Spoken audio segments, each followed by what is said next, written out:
What's up, y'all? It's your favorite Uncle Juice, and this is my sports network.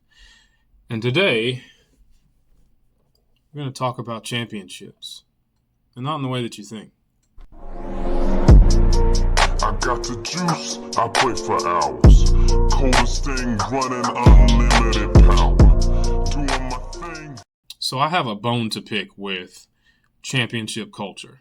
Championship culture is, to me, the worst barometer when it comes down to talking about a specific player, and sometimes to me even a team, because for a championship to happen is much different than postseason success, whether it be NCAA or championships for WNBA, NBA, because things have to break just right for you to have championship or national championship success, right?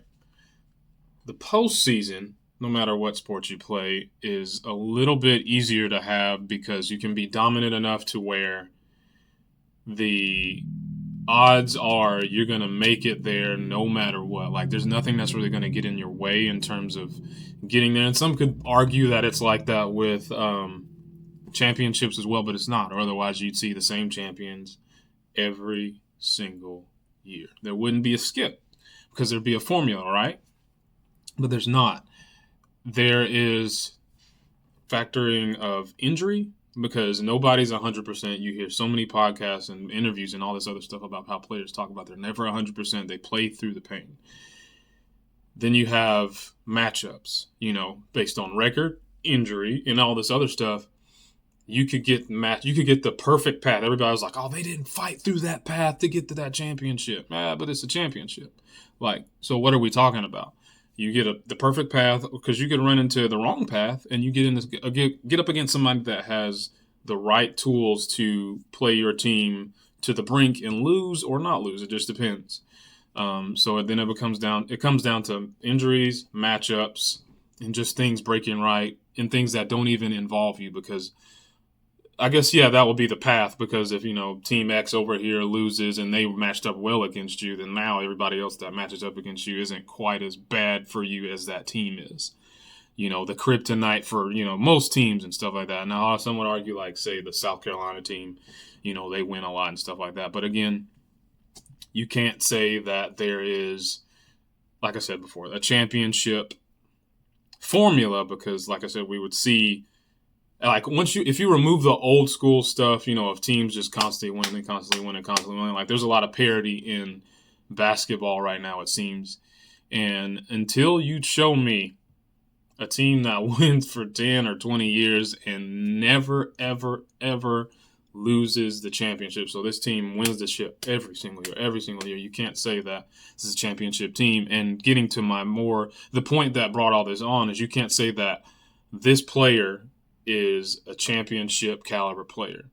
Because again, after explaining all of that, what is a championship caliber player? You need things to break right to get into that game to then perform well. So at the very least, you need multiple games to show whether or not you're a championship caliber player. So, and if you're not a championship caliber player, I think the better terminology is whether somebody is a regular season player versus a postseason player. A postseason player, you can still pick it apart like I just did championship, but there's a wider net and you can look and say, this player performs like this in the postseason versus how they perform in the regular season. And then beyond that, you have players that get empty stats and don't affect winning at all. So like players that don't affect winning, players that affect winning, but not when it counts. And then the players that affect winning when it does count, but things don't break right. They don't have the right team set up. They don't have the right coach scheme, whatever, so they don't make it to where they're trying to go. And I think that's fair. And so in saying that, I think you can have the conversation about the number one person being right for the team to have success. So I think it just still comes down to, can this person be a number one option? Yes or no? Can they take me to postseason success or not? Am I just going to fill the seats with this player, or am I going to maybe not fill the seats or fill the seats and have success, but or do I need to bring somebody in there to help them, and then we have to admit that this player is a second option? And you don't always even have to have the first, second, third option conversation, because as long as you can get it done, who cares who's the first option, second option, third option, and all that. You need players that can fit into each mold or whatever, and somebody that can do the things necessary at the right time. Because otherwise, like we said, you can't make it just the coach isn't going to get out there and make it happen for you either. So you just have to have the right build, the right team, the right scheme, the right coaches, and then everything else to break the right way for you. But I just don't think that there is a such thing as a championship.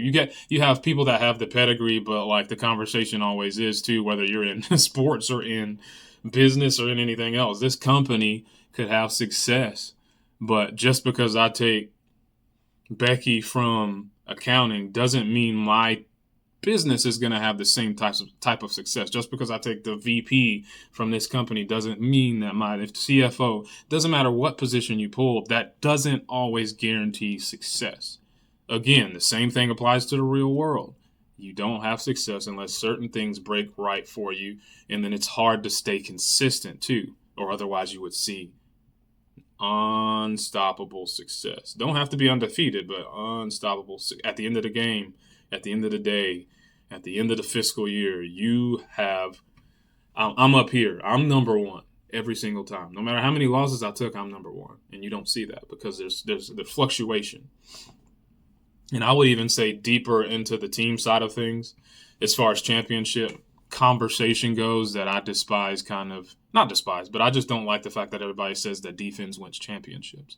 Because I feel like people mean lockdown defense, like this whole team's filled of people that get it out of mud and all this other stuff. But I do agree that defense in terms of short spurts, timely, like blocks, steals, just, I contested and they didn't get to where they needed to go, timely possessions, I think matters when it comes to winning a championship. But at the end of the day, if you're not consistent or efficient with your offense, the defense isn't going to matter, because defense doesn't score points, because defense changes you over to offense. So if I don't have that defense to get me more possessions on top of the possessions because of my pace that I'm running with, then I'm not going to have success, unless you just have a team that can blow the doors off of somebody and they can't keep up. They're not efficient. They start missing shots. The defense doesn't need to do anything. That's also a case for it. But at the end of the day, it's always going to come back to offense. So I'm kind of tired of the conversation that, defense wins championships, when it's a part of it, but it's not the bigger part of the pie. If I had to say it, it would be somewhere less than 50% of the formula. Whereas, offense and the entire scheme and, the players and things like that, it's all a working system that I've been saying it this whole video. Is just things happen at the right time.